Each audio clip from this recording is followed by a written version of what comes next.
The back of the suction box ceramic cover.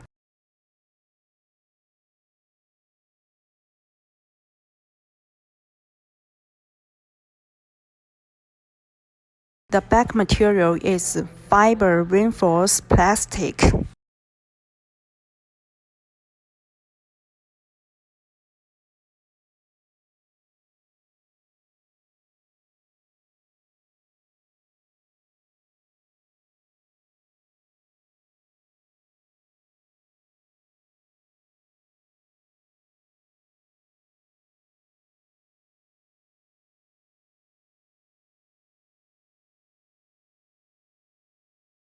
After marking the position of the screw holes, use screws to fix the ceramic cover on the suction box body.